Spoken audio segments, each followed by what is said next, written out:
Outer corner V shape, Chris line ধরে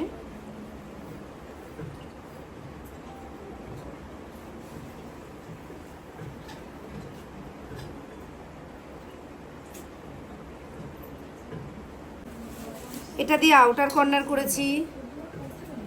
outer corner করার পরে আমি এই কালারটা নিচ্ছি। নিয়েছ? ব্যাস, অফ করে দাও। ক্রিস লাইনের নিচে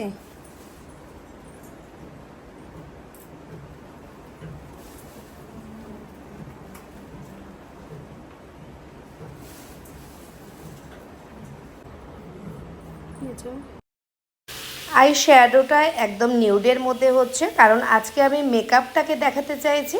আর যখন তোমরা মেকআপটার উপর হাইলাইটটা বেশি করবে তখন আই শ্যাডোটা নিউডই রাখবে।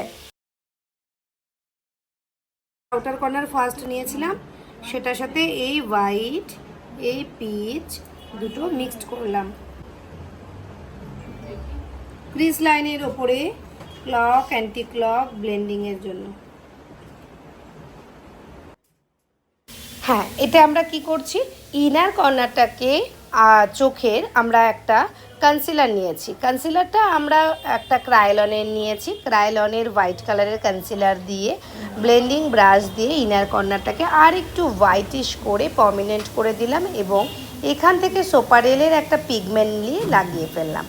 যখন চোখটা খুব বেশি ছোট দেখবে তখনও তোমরা এটা করতে পারো, তবে আজকে আমার মডেলের আই খুব ছোট নয়, মিডিয়াম। তবে আমি এই প্রসেসটা করে আজকে নিউড আইশ্যাডোটা কমপ্লিট করলাম।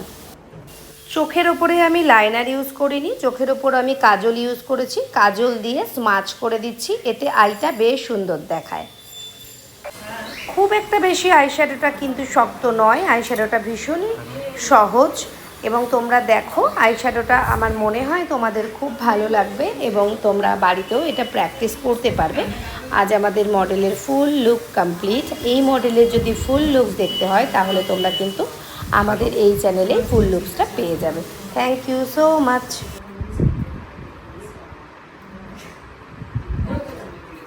আমাকে একবার বলেছিল তাই বদলা নিয়ে নিলাম।